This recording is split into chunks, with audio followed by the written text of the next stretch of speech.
What was the hardest part of owning a business for you that you can kind of relate to everybody else that may be going through something hard? When you own your own business, then your heart is in it 100%, and you would do anything, right? But anyone else that you're relying on is never going to have that amount of dedication. And so employees or other partners that you're working with, they're just never going to have that same amount of passion about it. Yeah. And so when you're relying on people that don't feel the same way as you do about it, that's really difficult. So if you've got a business with employees and you've got call outs and you've got, other things that are very detrimental to your business and cause a lot of stress, that's just kind of part of it. And so it's just really difficult and it's isolating because you want so badly to succeed and you're trying so hard, and it gets lonely. Yeah. It's super lonely, and you're just doing everything you can, and things go wrong all the time. And John Grogan here with the Rewind podcast, here with my business partner and best friend Edgar Ramirez, and we have on with us today Jamie, who is the president and CEO of the Chamber of Commerce of Westminster. And so we'll hop right into it. I'm really excited for this interview. Yeah. Jamie, go ahead and do a little introduction for yourself. First of all, thank you. Sorry to cut in, but thank you for joining us. I know this is we've been planning it, for a little while, been emailing back and forth. Yeah. But thank you for joining us. We're super excited to have you and pick your brain about everything that you do. Yeah. Well, thanks for thinking of me to come in and do this. Yeah, it's an honor. So Yeah. So as far as I guess do just a little introduction of of what you do currently. Yeah. So president and CEO of the Westminster Chamber of Commerce. It's it's a big job. It's a lot of working with the businesses in the community, and not just the businesses, but the nonprofits and the schools and the local governments, and just kind of tying everybody together to try to make the community better for everybody. So that's kind of the high level. The goal there. So we've seen. I mean, we can go way back into when we first met, and we talked about it before this. You started volunteering when you first got into the chamber. So how did you even hear about, or how did you end up in Westminster in general? Yeah, so I used to live in Windsor for a long time, and I owned a coffee and wine bar in Windsor. Cool. And so when I owned that coffee and wine bar, I was a part of the chamber in Windsor. I was on the board of directors as the vice chair. And so then when I moved to Westminster, I had my second baby, and then COVID happened kind of all at the same time. And so it got really hard to run a business in a different city. So I sold it in 2021 and just sought out the Westminster Chamber and did some volunteering because I wasn't working. And so I was able to just kind of volunteer for the chamber for a while. And then eventually it became a part-time job. And then eventually it became a full-time job. So, yeah. That's pretty cool. So you've been in business doing leadership positions for a while now. Entrepreneurial type. Which I didn't have no idea you owned a coffee shop. Did you miss running that? Do you miss Windsor, or are you pretty set on Westminster now, and you kind of moved past it? I don't see myself leaving Westminster for a long time. I love Westminster. It's great. And just kind of the roots that I've set here now are they're going to stay for a while. So I really love Westminster. Windsor was also great. I liked it there quite a bit. And I do miss owning a coffee and wine bar. It was a lot of fun. It was also the hardest thing I've ever done. So those are two very different things. I don't know if I've ever actually seen or heard of a coffee and wine, because they're very it's very cool because you get people probably coming in for their morning coffee and then there for their for the evening starting wine about noon, and people switch. Little double dipping into both industries. That's awesome. Yeah, there was people that would come in and stay long enough that they switched from coffee to wine or beer or whatever. Yeah. Really? Did you do those drinks where you put a shooter into the coffee where spike the morning coffee? No, we never did that. No, that's amazing. We did have a mimosas. So I think that was our only morning drink though, was mimosas. Yeah. So go ahead. No, I was just gonna ask, how long did you do that for? I had the coffee and wine bar for about 5 years. Okay. Yeah. Dang. And then COVID happened, and it was just insane.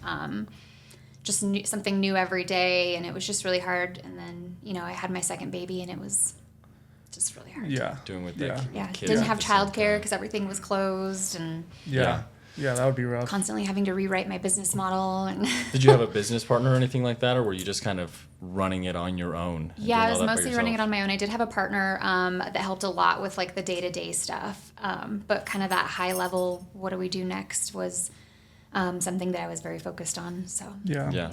So what is your, I guess, kind of to go a little bit behind before you started the coffee shop. I'm sure you maybe went to school. Like, what was your kind of like upbringing like in that sense to kind of shift it a little bit? Yeah, I'll let you go into that. Yeah, so I'm a Colorado native. I was born in Colorado Springs and lived there for a really long time. And then in high school, I moved twice in high school. So first we moved to the Bay Area, and I went to high school for a couple years there. And then we moved to Cheyenne, Wyoming. And so when I graduated high school, I was tired of moving and making new friends. So I went to the University of Wyoming, which is just like 40 minutes from Cheyenne.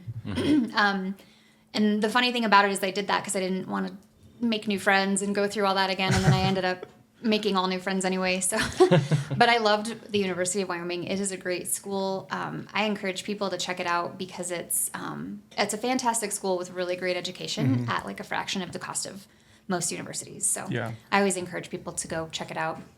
It's not for everybody. It's a small town, but I really loved it there. Yeah, we actually used to do some work up there back in the day. Yeah, and it was people there are very like. They like look out for each other. Yes. And it's very tight-knit community where you can't just expect to show up and start doing work for whatever reason. Like they'll like look into you, they'll start doing their due diligence and everybody like communicates there. So I'm sure you saw a little bit of that. And then with the military base out there as well. Too, Right. Yeah. But yeah. My sister lives up there. And it's exactly that I like going up there just because it's every single like people like it. It's good to go up there because it's everybody is like has taken a step back. Like I mean, I run my days. I'm rushing everywhere, and I remember I was up there in my first week. I'm like, everybody's going 5 miles an hour under the speed limit. I'm like, just go. But they're definitely more peaceful, probably, which is a good thing. Yeah. And to get from one side of the town to the other, it's just like 30 minutes that way, 30 minutes north, 30 minutes east, and you're like you've pretty much covered the whole. Yeah, in 30 minutes you can probably get there and back. But it's smaller, it's slower paced, and the people are really nice. Very nice. Yeah. So what did you study over there? I studied business administration. Okay. And then I got a master's in business administration, and then I kept going, and I did a graduate program in community and economic development. And so that aligns really well with what I'm doing now, just working at the chamber. Yeah. So. Yeah. And I feel like you've done a lot. So I remember the former CEO and so how has that transition been for you recently going into, being volunteering and now you're the CEO, you're running the show. Yeah. Everybody's looking at you to get things done, put their businesses out there. There's a lot that goes into it. Yeah, so. It's been really wild because it's such a big job. It really is, and so it's been challenging for sure. I wasn't going to even apply for the job, and there were a few members that reached out and they were like, "You have to do this. You have to apply. It's perfect." And so thankfully they were encouraging for me to do that, so I did, and here we are. So, but it's been a crazy year. Yeah. So how do you? Essentially, like in your scenario, people were telling you to become the CEO and do this stuff. Who do you go to do the interviews, is there certain people within the chamber that pick and interview you? Like, how does that process go? Yeah, so I report to a board of directors, and so there was a committee that the board chose to, like an interview committee, and then so I did 3 rounds of interviews, I believe. And after the final interview, I think that the committee gave their recommendations to the board, and then the board ultimately chose. So there's a process to it. Yeah. I was curious about that. So the city decides who's in those positions, or not with the chamber, because the chamber and the city are separate. We partner on quite a bit, okay.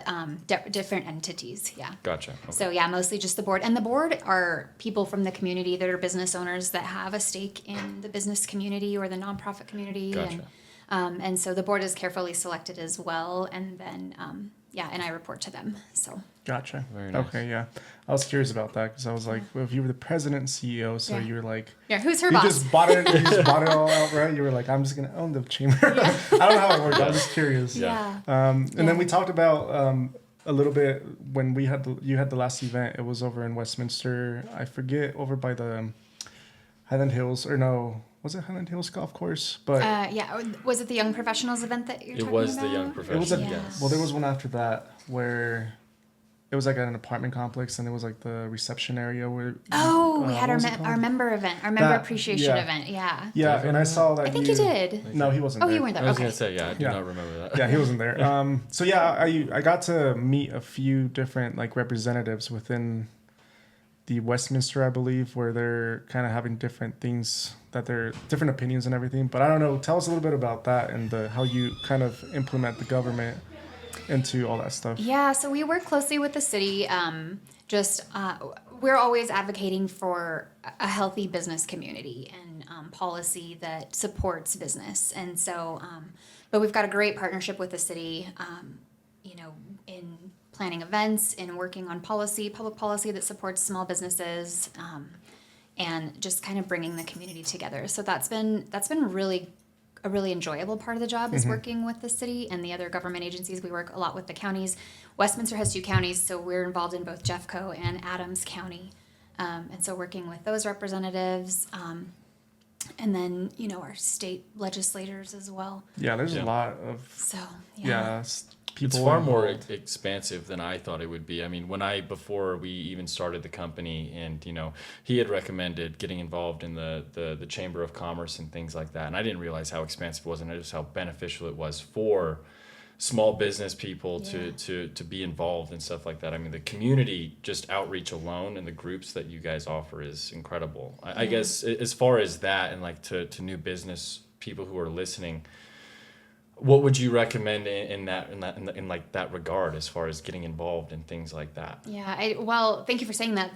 The chamber is a great place for a small business, for a bunch of reasons. Excuse me. The first, obviously, is the networking, right, and just getting to know the other players in the community and the relationships that you build with people, just in showing up to events and talking about what you do.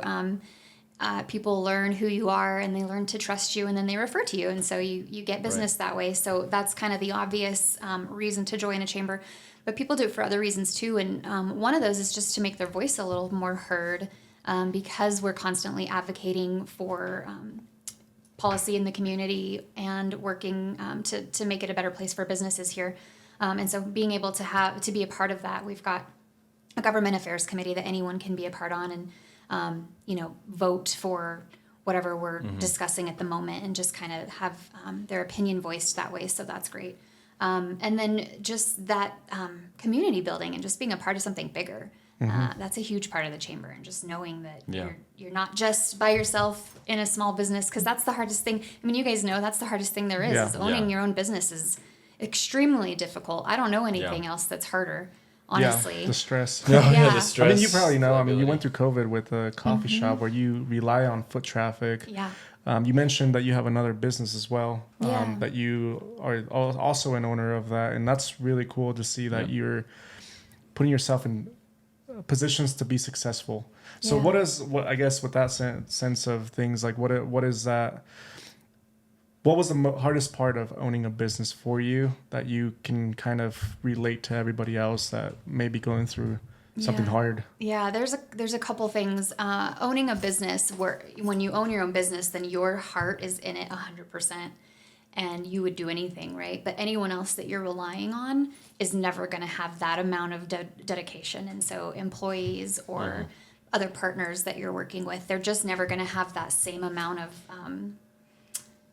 passion about it. Yeah. And so when you're relying on people that don't feel the same way as you do about it, that's really difficult. So if you've got a business with employees, and you've got call outs, and you've got, other things that are very detrimental to your business and cause a lot of stress, that's just kind of part of it. And so it's just really difficult and it's isolating, because you want so badly to succeed, and you're trying so hard, and it gets lonely. It gets lonely. Yeah, it's super lonely, and you're just doing everything you can, and things go wrong all the time, and and there's like no one that you can. I remember one of the hardest parts that we had. The hardest thing that I had, like, getting over when we first branched out and started our own thing, was just like the lack of I guess mentorship is being the right word, and I think that's where joining the chamber has really kind of given us a leg up. But man, like beforehand, like we had always had people to like go to and to like ask and get advice from, and to figure out the steps ahead and stuff like that. But like finding that group, it still is just kind of hard to find those people to look to. And now you're being the one to make the decisions, make the tough decisions and everything, with kind of zero guidance other than there's so much pressure. Yeah, a lot. That was definitely one of the hardest things, like complete relatability there. Yeah, I think the biggest part of pressure is the financial burden that comes with the business. I I think money sometimes seems like it just goes out more than it ever comes in, and it may not be real. Taxes may say otherwise or whatever, but it's like, man, like how do you get, a foot ahead and stuff like that? So, but yeah, that's just my opinion on that. I don't know. Yeah, no, that's totally accurate. yeah. Yeah. It's really difficult. It's the hardest. And I have 2 kids, so I know what it's like to be a parent, and I still think owning a business is harder. Yeah. Yeah. Tell that to all the women. Just kidding. No, being a mother. Yeah, no. Being a mother is very, very No. difficult, but running a small business it's a special kind of challenge. Yeah, and props to you for doing it primarily alone. I mean, thankfully, we've having a business partner, I would say, and having a good business partner is incredibly beneficial and useful. There's so many people that just don't have that. So props to you doing that alone. Yeah. And that's one of the good things about the chamber. You do get some of that support built in. And we're actually launching a business incubator in January. And so it's going to be for new businesses or any business really that just needs some additional support because people, when they get an idea for a business, it's because they're passionate about maybe, right? Like they want to sell whatever it is that they're passionate about. But they don't necessarily, understand the legal requirements or the taxes or all the forms that they need to fill out, all the bureaucratic stuff.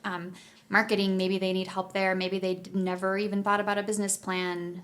There's just so much that goes into it that's discouraging, right? People want to sell what they believe in, and it's very discouraging when to actually do that. You have to know so much. Yeah. Right. There's a lot more than just a product to deliver. And unfortunately, I wish it was that way, that you could just go in and sell your things. But there's the legal ramifications behind it and the patent, like just so many things, which, I'm sure the chamber is, incredibly helpful. So are these things and trends that you notice as you're a part of the chamber? Like you just mentioned you guys are starting in January. Was there like certain things that popped out at you or the committee that was like, hey, we need to implement something like this? How do you guys come up with these ideas, I guess? Yeah, well, it's an effort to help people start their businesses in Westminster and then stay here and feel supported and succeed. The goal always is to, help people succeed here so that we have a healthy business environment, and that translates to healthy schools and healthy homes and people that have homes and food to eat and just kind of supporting the community in that way. And so, but we get a lot of the same questions for help or a lot of the same requests for help. And so, this is one way that we can help tackle those. Yeah. And correct me if I'm wrong, but I've heard that Westminster Chamber of Commerce is one of the biggest chambers in the state of Colorado, or is that a incorrect statement? It's probably pretty true. Yeah, I mean, Westminster is, I think, 8 or 9 in size-wise, and so the chambers tend to kind of correlate with the size of the city. It's like right in the center of everything and everyone. Oh, I love the location of Westminster. That's one of the best things because it is kind of right in the middle. It's right on 36 in between Denver and Boulder, and all around us there's other cities, and so people are doing business across borders. And Westminster's location is really fantastic. Yeah. So I will say you guys do have a great community. We've gotten involved in a few other chambers, just in kind of the Denver metro area, but the amount of like inviting and support that the Westminster chamber gave, there were certain other chambers we went to and it was kind of cliquey-ish groups, unfortunately, and that's nothing bad to say. They were still incredibly helpful, but Westminster is incredibly inviting, and just the groups are very well done. I would say. I appreciate that. Well established. Yeah. Well, I'm really lucky because I just hired somebody to do membership part-time, but prior to this, it's just been me. And so I've relied heavily on the help that I get from the members. And so we've got an incredible ambassadors committee. We have 15 ambassadors right now, and they're going out into the community and meeting with businesses and asking, how can we help? What can we do? And come to these events and, just trying to get them more involved in the chamber community. And so I've been super lucky to have such a good ambassador group.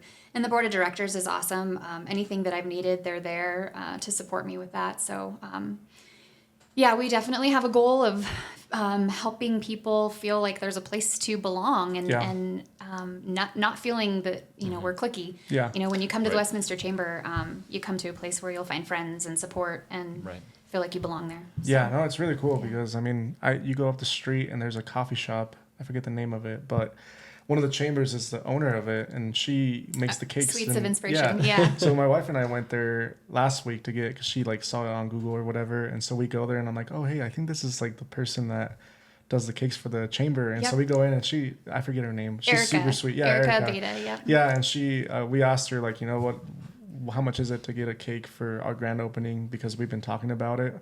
And she's like, "Oh, we just do it for free." Yeah, Like, we'll bring the cake. I was like, yeah. what? I was like, that's cool. Yeah. And so we talked a little bit, but it's really cool to see different shops and different, business owners that are involved and so consistent with the chamber. Yeah.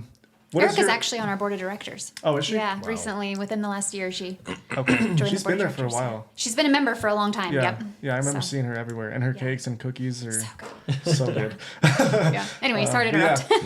No. But yeah, no, what were you gonna say? No, I would say that, as far as, because we've done, a little bit as far as getting involved. Like I said, we want to get much, much more involved. But as like new businesses coming in or even existing businesses, like how can they best, is from somebody who's the president and the CEO, what is your recommendation to better get involved to provide the most benefit, not only for their own business, but also for the community in general? What can Yeah. somebody do? I think initially one of the best things that people can do is join the chamber and join one of our leads groups, because the leads groups are really tight and they do provide a lot of referrals to each other, and not just referrals but other kind of support. So there's a member that recently joined the chamber, and she joined the Rainmakers leads group, and she does like an event at her business where they bring in puppies, and so she needed like donations of puppy pads, and next meeting everybody brought all these like puppy pads and blankets and towels and all this other stuff. And so if somebody's doing a food drive or a clothing drive, like people are contributing to things like that as well. So it's not just like the leads, but it's just support in all kinds of ways. And so the leads groups are really fantastic. That's probably like a great first step to getting involved in the chamber. Yeah, I completely agree, and I've Yeah. always stood behind that. I was like, we need to join chambers, but like he said, just Westminster, we just are putting a lot more effort to be a part of it, just because that's the chamber we started, our It's our career first one, business yeah. in, Yeah. and it was just like, there's no brainer. Like, we need to stick to this area. We need to get our names out there, the business name out there. But yeah, I mean, not to say it's the best, but I believe it's the best. That's why I believe it's and the we get best it- too. I've been a part. Like I said, I've been a part of, I'm not being biased. and I had my fiance working on a few of the other ones and getting us involved. And Westminster by far, like I said, the other ones it is like strange, and I kind of understand it, but I don't a little bit. But just the clickiness, like we showed up to a few meetings, and it was just like very hard to talk to people. People wanted Yeah. to talk to the same people and stuff, which Yeah. is, I think, counterintuitive to what the group represents and stuff. But anyways, besides the point, what are like some of the what businesses do you see most inside like the chamber? Yeah. Or is it like all over the place across the Yeah. border, or is there like a certain group that kind of goes there? It's all over the place. We do have a lot, for whatever reason, of real estate agents. We have a lot of financial advisors, banks, and restaurants. Those are kind of some of the bigger groups that we get. But it's all over. We've got everything from people in the entertainment industry to lawyers and then nonprofits. So it's all over. Yeah. Is there nonprofits?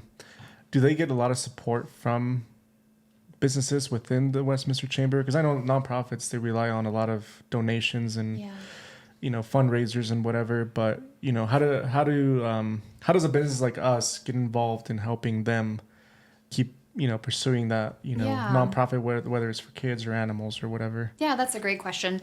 So it kind of depends on the nonprofit. I mentioned like a lot of times they'll do drives for whatever food or clothing. So we've got a lot of nonprofits that do that. And so certain businesses will set up like a drive at their business. And so people can bring stuff there that they can collect. So that's one way. Some businesses want to sponsor the nonprofit events. And so we've got a nonprofit called Tailwinds of Hope. And Tailwinds of Hope gives out scholarships. And so that's what they're doing during their events. They're raising money to give out scholarships to kids. And So people that want to help support that can, sponsor those events or show up as a participant, just buy a ticket to an event. Yeah. All of that helps. So Yeah. just going to events and if the business has the means to sponsor, that's a great way to help those nonprofits. Yeah. What is the biggest, I guess, like the nonprofits? There's many of them. Do you see a lot of? Is it like animals? Is it like families? Is it like homelessness? Like which ones? Yeah, do we you get a have more little bit of everything. Okay. Yeah, we've got a lot of nonprofits that work with kids, just because I think we have like a huge need for that. So that's great. Yeah. Scholarships. There are some nonprofits that work with animals. Probably kids is one Yeah. of the bigger ones. Yeah. We've thought about doing something to help kids, just because we think it's important, especially with a lot of kids. I think, I don't know, growing up, maybe it's just like the way I grew up or the way that we just see other young men or young adults, like the way they act. Customer service, in my experience, you go to a store and the customer service has just dropped tremendously. Everybody's on their phones. Everybody's distracted. Nobody's attentive to the customer. So just kind of like being some type of like in some type of nonprofit that is mentorship wise, where you guide certain people or whatever. Hopefully that can be a part of our future at some point, as things get more established. I mean, both him and I have talked about it, but like having an impact on, specifically kids who grew up, with, maybe only a single parent household or something like that, just, giving them direction. And I mean, I was blessed enough to have both parents, and I can't speak enough to like what that did for me in my life in general. And so finding that to give back to other people. Do you guys do like apprenticeships or anything like that?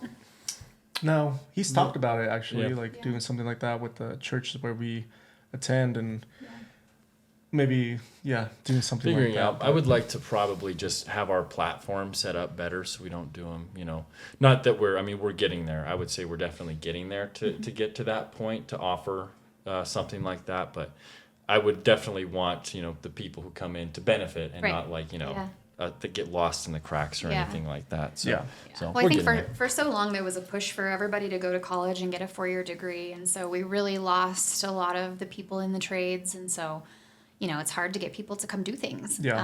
Everybody's booked and, for however far out. So there's definitely a need for that now. So. Oh, yeah, absolutely. Absolutely. Yeah, more people are definitely going to the trades, which I think is an excellent thing. Oh, yeah. Definitely, not everybody's cut out for a 4-year degree or wants to do that. And there's so much opportunity to make money or to have a business or to, just interact with the community in the trades.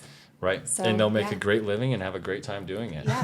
And, eventually maybe start their own business, which I think is good for anybody. Taking a little bit of a detour to get more back into your life. You said you have, I didn't know this until he had mentioned it, but you have a business currently. Yes. So do you want to explain a little bit on that? Tell us a little bit about your business. Yeah. I own a cleaning franchise. It's called Maid Right of Westminster. Yeah. And I actually bought the franchise before I applied for this job. I didn't know that I would be doing both. So it was going to be like my full-time gig, and I was just going to focus 100% on the business. But then I got this job, and so I have an operations manager that helps run kind of the day-to-day and scheduling, and then I've got fantastic teams of cleaners that we do residential and light commercial cleaning, and so they go out into people's homes and businesses and take care of them. So that's awesome. Yeah, that's awesome.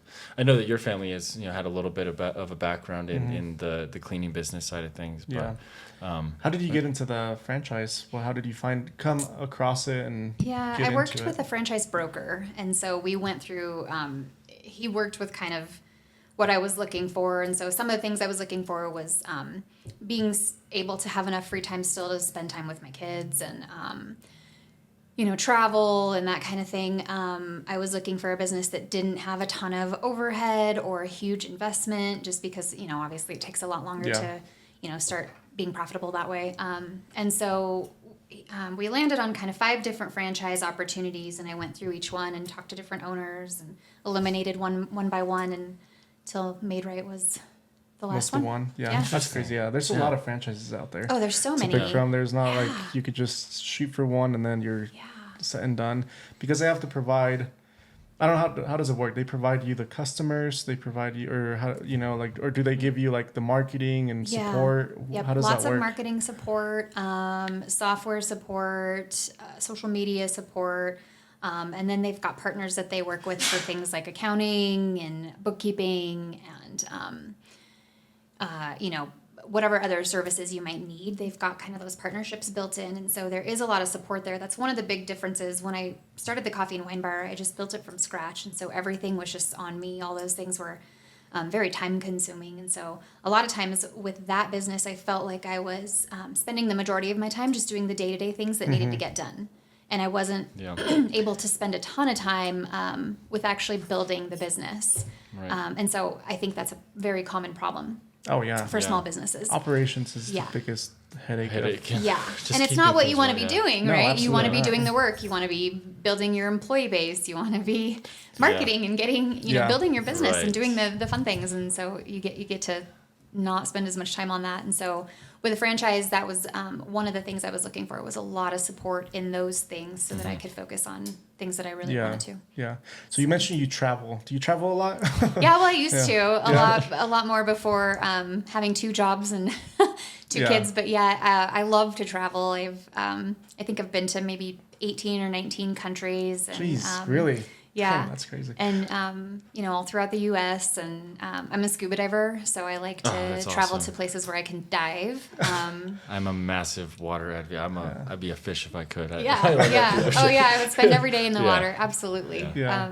What's the best like adventure you've taken or Yeah. trip that you've taken where you scuba dive and you're like, I just want to go back one day and, Oh, and well, live the it best again. place ever to scuba dive is Bonaire. There's just nowhere better that I've seen Where's yet. that at? It's in the Caribbean. Yeah, okay. So it's kind of off the coast of Venezuela. It's like one of the ABC islands.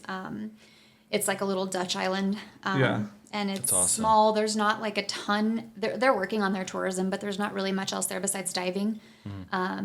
But there's good restaurants and the people are really nice, and it's just the diving is just out of control good. So I went scuba diving once in Hawaii, Maui.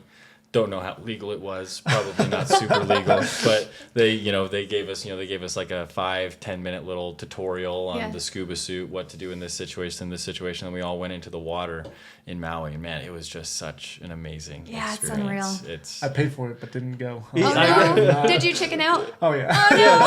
It's the ocean. Hey, I'd rather go, skydive than. It is intimidating, and a lot can go wrong. You really have to know what you're doing. I did see a few sharks. There were sharks in the water. I mean, like, blue reef sharks and things like that. Yeah. Nothing serious, but man, it is completely. I remember when I got down there, and it was like being on another planet. It's like not even.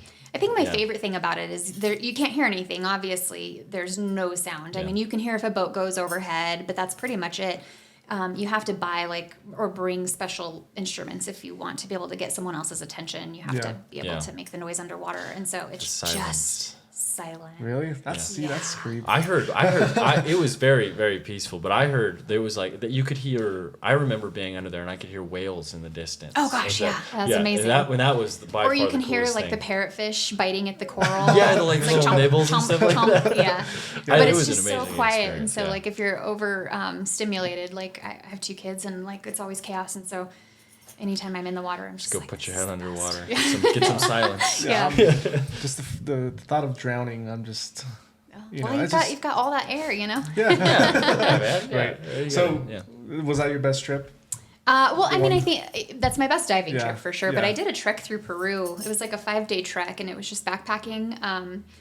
And so it was the Salcantay trek, and so we just hiked for 5 days, and we did a 15er. That was kind of the first part, and so it was like cold and snowy, and then from there you just hike into the jungle. So it's kind of wild. You have to bring gear for both those situations, and then it ended with hiking Machu Picchu and Machu Picchu. I've spending heard the day great there. things. Just blue waters. Just clear blue waters. Machu Picchu, Yeah, all of those amazing. areas. Yeah. That's really cool that you Peru's really traveled. beautiful. Yeah. What's your favorite spot here in the U.S.? I mean, Colorado. Really? Yeah. I'm also a snowboarder, so when I'm here, that's what I'm doing. Okay. Yeah. But there's no better state than Colorado. Yeah, I agree. I would Completely agree. Yeah. Been to a few. And Yeah. I mean, you just have everything here. Yeah. It's the hidden gem that everybody found out about and then moved. I here. know. Yeah, that's the bummer. Yeah. 420. It's not bad. I mean, it's I'm torn about it. You know, it's bittersweet because a bunch of people are here, but now business is kind of booming, which Right. is Yeah. not a bad thing. Yeah. Not a bad Yeah. thing. So, Yep. what are some of the hardest things hardest thing you've been through that has taught you like a really good lesson of being a president and CEO of the chamber that you're like, I don't ever want to go through that again? Yeah. Or have you had anything like that happen? Not yet. Oh, yeah? No. And, That's good. And it's been a good year because I've just been like, now that I've been here a year, I've planned all the events and done all of the things that are normal, right? That were happening. And so this next year and the years to come, I can continue to develop the chamber and our programming and our partnerships, and that's super exciting. And so I'm sure I'll learn a ton Yeah. in doing that. I'm really excited about it. Yeah. How many members like total are in the chamber right now as far as Probably like, about 400, maybe like 400? 420. Jeez, Yeah. Wow. Yeah. And growing every day. Yeah. Wow. Yeah, you get new memberships every single day. No, not every day, Well- but we I think we have maybe an average about 10 a month. Dang. What is Yeah. the average of people that like are consistently involved in the chamber out of those 420 members? How many people actually are like active in it? Yeah, somewhere around 100. 100, okay. Come in some form or fashion, maybe a Yeah. little more than 100. Obviously, our bigger events like the State of the City and the Gala, you're going to get, I think our Gala, we had like 225 Yeah. people there. Not necessarily 225 businesses represented because there were people that, Yeah. brought their spouses or, a table all from the same business. But there's probably about 100 members that I see coming to events throughout Yeah. the year. Yeah. And that's pretty good. And some people Yeah. just become members of the chamber because they want the credibility, right? They just want to put the sticker Right. on the door that says, we're legit, we're part of the chamber. And that's fine because that does have value. But I think you get way more out of it by coming and participating and Yeah. being And a I part think, of it. I don't Totally know, agree. personally, I think a lot of people see the chamber as like, the biggest thing that businesses want is more customers, more, revenue. Yeah. And so, in my opinion, at the beginning, it was like, well, if I join a chamber, I'm just going to get referrals left and right. Yeah. It's not how it works. Yeah. It takes time. Not It You, takes you quite. a have to lot of- invest in it. Yeah. You have to plant the seed and water every single day, Yeah. every week, Yeah. like make sure it has its proper Right. care. Well, and I found, and it's not just, a lot of people can go into it with that little bit of like almost selfish mentality, get their own and get out and stuff. But you got to be go in willing to invest Right. into other people, which I think Yeah. is, you get far more benefit that way. And it's just cool. It's good to be able to invest in, Yeah. like, I don't know, that's what gives you the good feelings of Yeah. life. Yeah. I Probably. think after one or two events, you start to see that it's more than just, a revenue generator. Yeah. And Right. that they're real, that your a community. business can benefit from so much more than just, because how many roofers do we have in the chamber? Probably 4 or 5, Mm-hmm. right? And so it's not like you join the chamber and then all of a sudden you get all the referrals. Mm-hmm. You have to invest and talk to people Yeah. and build their trust with you. And Yeah. so, Right. yeah. It's like if we go back to putting your name out there. You're not. It's like you can't just expect your name to be on the website of the chamber and just everybody's like, "Ooh, I Yeah. want a roofer," That's and the then they one pick I you want. Yeah. because for whatever reason, Right. you have to Magic actually go wand, meet yeah. every single.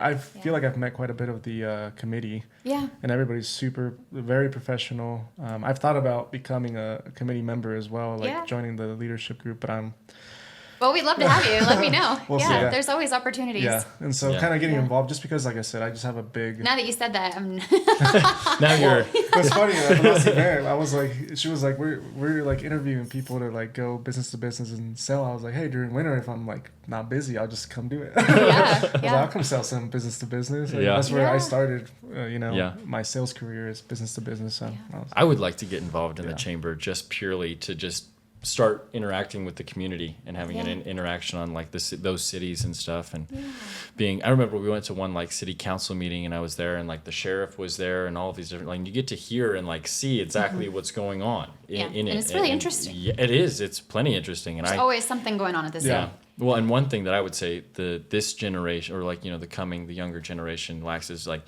being a part of it. And that's like, that's how things get done Right. is being, in and active in the community. If like, Yeah. if you're not going to do it, who's going to be pulling these strings? Yeah. Who's going to be like, creating the community that we have? And it's a lot of it's, organizations like the chamber. Yeah. Exactly. That's Yeah. one of the major benefits. Not when I owned my coffee and wine bar, I didn't have time to attend city council meetings and know what everybody was voting on all the time. And I certainly didn't have time to research the policies to see if they were going to benefit my business or not. And so having the chamber do that legwork is a huge benefit. Yeah. So I guess to kind of pick your brain, how many events from now until the end of the year do you guys have planned that are coming up that people can get involved, that people can, maybe come? I don't know. Do people get like free like day passes to come join like a group and then see if it's something that fits their needs? Yeah, even if you're not a member. So the big one that I'll start with is this Thursday, the Taste of Westminster, which you all are participating in as a vendor. And it's our biggest. We do this every year. It's our biggest one that we've ever had, and so I'm so excited. We've got almost 60 vendors. The majority of them are food and beverage, and so that's amazing. Nobody will leave hungry. We'll protect. Yeah. Put a roof over everyone. Yeah, and so I'm super excited about that. It's this Thursday, November 7th, 5 to 8. It's at the Ice Center on the Promenade for anybody. I don't know when this podcast will air, but that's a huge event that people can come to just to kind of get a feel for the vendors and the businesses that are there, and just, an event that the chamber's putting on. But then our regular events, we've got our leads groups meeting, and excuse me. Our leads groups meet either weekly or bi-weekly, and anybody can attend a group just to check it out. You don't even have to be a part of the chamber to do that, and to see like what goes on at a leads groups meeting and why are they so beneficial. We've got 3 leads groups right now and hoping to grow that, and so we're actually doing a visitors day on December 12th. For anybody that is not currently in a leads group or in the chamber can just come and meet the groups and learn about when they meet. What other businesses they have, because that matters, right? People within industries have good power partners, people that are good referral partners. So you have other trades people that refer to you because they don't do roofing, that type of thing. So it's important to know, who's in the groups, and just kind of get an idea of, what these groups do and how they help. And so that's December 12th. Okay. How do they find, I know you have the calendar online. Do you just refer people to go there, or is there like on social media, or where both. do they find it? Okay, both. Yeah, so we've got a Facebook and an Instagram that I post on. We also have a LinkedIn. I don't post as often as I should on LinkedIn, but all of our events get posted on Facebook and Instagram, and then of course the calendar that's on our website. Yeah. Do a lot of people start new groups and kind of get the ball rolling? You were pretty interested in that a little while ago. Yeah, A new I still leads group. want to. Yeah. Yeah, we would love a new leads group because we've got, like I said, we have a ton of real estate agents and financial people. And so the good thing about a leads group is they are industry exclusive. So if there's only one roofer, there's only one banker, there's only one, whatever that classification is, you can only have one in each group so that there's no competition with those leads. And so, yeah, we would love to start some new groups to give people that are currently locked out. Yeah. Maybe that'll be a conversation for kind of off air and off this, but speaking with you about how we can get our own group going and utilize our office space better and that'd be great. all that.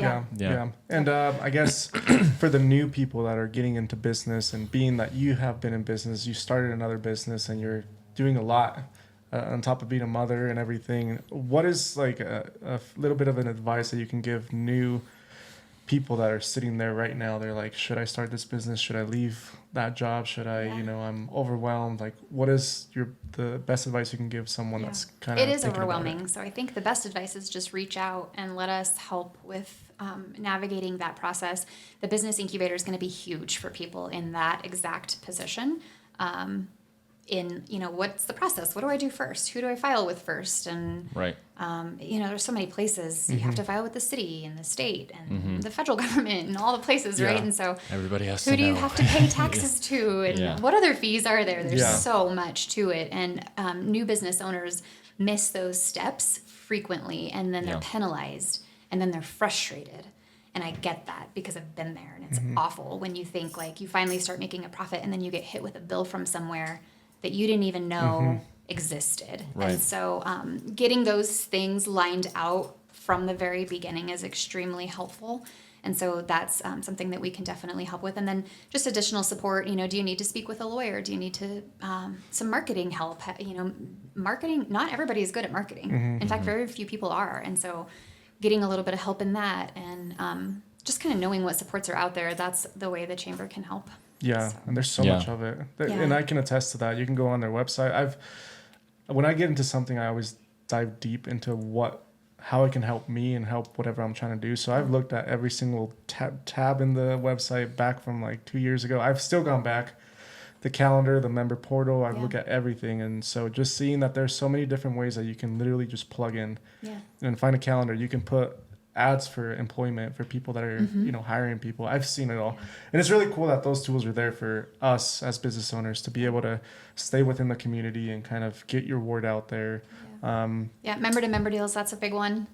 What was that? Member to member deals, so you can offer other members in the chamber specials, and so some people do that. Like we have a member Hydrate IV bar, they do IVs, and they'll do a member to member deal once in a while where you get a discount for being a chamber member. So, Yeah, I've heard about those. I recommend them. Every time I'm starting to feel sick, I go get one, and it nips it right in the bud. Really? Yep. Okay, we'll have to try one. Yeah. We'll have them come here and just. I was gonna say I need one of everybody's those. They would. I bet they would do that. Oh, they do travel. Yeah, I think they would do Get that. energized to go get sales. Yeah, they make ones that are just for more energy. They make ones to help Yeah. your immune system. Yeah. They make anti-aging. Anyway, Never done one, but I'm gonna have to go and get one. they'd be a good one for you guys to interview. Yeah. We definitely will talk to you about that Yeah. and see if we can connect us to some people that can help kind of transition everything you just mentioned, how the chamber can help and maybe bring some people. I know there's some real estate agents that have been involved in there for a very long time, financial advisors, tax people, professionals, and all that. I guess what is to kind of. Is there anything you want? No, You seem this like is you're great. thinking. I'm Okay. just enjoying the conversation. Good information. Yeah, very good Yeah. information. And Yeah. I don't know, just like you said earlier, there's so many things that you come across. Like for us, one of the biggest one was taxes, and just knowing that their support for that in the chamber is huge because that's the biggest, hardest thing is to see profit, and then basically more than half of it will go to the IRS. And then that's where the legislators or whatever, when you're voting for these things, people need to get involved and really. And now with the elections tomorrow, it's kind of crazy times right now for everybody. So that's another thing that you can come to the chamber for. We don't endorse candidates, but we do endorse policy. Either support or oppose certain policies. And so even if you just have a question, like what actually is this, right? Because sometimes they're not even that clear in reading them. Like what does this actually even mean or do? And sometimes they're written confusing and that's the crazy part is just having a good knowledge basis on what exactly. I mean, there's so many voters out there who just don't know exactly what these policies mean, and chamber could be an excellent resource for that. Finding the people who actually know. It's like, okay, so this is going to do what to my business? All right, let's do or do not vote for this. Yeah. People just don't know. They don't educate themselves, and we've been there. Like you said. Well, it's hard. We're all so busy, right? Like it's you're doing how many hours a week? You know, right. It's not like you come in at 8 and clock out at 5. There's no 9 to 5. It's to whenever the work gets done that you're able to go home. So I guess to kind of wrap up here in a little bit, what is upcoming for Jamie? What is your plans for the next year for yourself, like goal wise, things that you are aspiring to accomplish in your career, because you've been very successful and it's cool to see so many people just succeed in what they're doing. Just tell us a little bit about that. I think one of my bigger goals is to kind of bring my girls into seeing a little bit more what I do. And it's for two things. I can spend more time with them, but also, start to teach them, this is what it's like to, focus on something and try really hard to make something happen and have a purpose, right? And the chamber has a really important purpose, and that's to support this community and try to make sure that everyone here is housed and fed and succeeding and healthy. Right. And so that's something that I want to bring my kids more in. I'm sure that's motivating to be able to be like your daughter's almost like mentored, because they're looking at you. They're looking at what you're doing. They're looking at what mom does and how she responds. Like, man, showing that you actually can have an impact on the community and the world around you. That's very cool. And be a parent and run a business and a chamber and so I think impressive. that's one of my bigger goals, is just to start including my girls a little bit more in that. But aside from that, just focus honestly a little bit more on me time and Yeah. More travel time. taking some time. Yeah. Taking a step back from working is hard. Now Yeah. that I've kind of gotten through this first year, I think I can figure out how to do that effectively. And Is there a step up from the president and CEO of the chamber or anything like that you're aiming at, or not is like with kind of the right chamber. now? Yeah, this Not is with it. Okay. this is it. Yeah. So, but one goal I have is to get a few more people hired. So I mentioned I just hired a membership coordinator to do membership for the chamber, and so that will be really helpful. I'd love to hire an events coordinator eventually to help plan events because we do so many and it takes up a ton of time. Oh yeah. Yeah. I think you've been at almost. I haven't gone to every single one, but I mean, I've been to ribbon cuttings. I've been to, several different leads groups, and you've been at like every single one. So, Yeah, I go to everything. Your time management Yeah. is on spot. He's on. Yeah. Yeah. I can hardly make it to the groups, and I'm not even scheduling them. Yeah. So Yeah. Well, a big part of that, at least in this first year, was just making sure that the members know that I'm there. I'm not just this like person that's, I'm there to meet does help, them and yeah, talk to them and yeah. listen to what their concerns are and how we can help because that's what we're here for. Yeah. So. yeah. And I absolutely. heard earlier you were doing 75 hard. Is that a Yeah. part of the keeping your sanity? Or was it just something that you were just... I don't even know how I got sucked into it. We have a chamber book club. That's another thing I didn't mention. And one of the moderators of the book club does it once or twice a year. And he was starting August 20th. And so he brought it up, and a bunch of us, I think, just kind of got a little excited about it and committed to it. Yeah. And we did it. We all finished. But it was... Yeah, for anyone that doesn't know, there's like 5 components. So you have to drink a gallon of water every day. You have to work out twice a day for 45 minutes each, and one of them has to be outdoors. So if it's in the middle of winter when you're doing it, or like Shovel in the snow. heat of the summer, I'm sure that would count. That's a workout in my opinion. Yeah, absolutely. You were the have other to ones? read 10 pages of nonfiction every day, and it has to be out of a paper book, not like a Kindle. I like that. Yeah. And then you've got to take a picture every day, like a progress picture. And then you have to you have to stick to a diet. So whatever diet you choose is fine. You get to pick, but you have to stick to it. And then you have to give up alcohol. Like, you can't, like, not even a sip. So, yeah, for 75 days. Yeah. Yeah.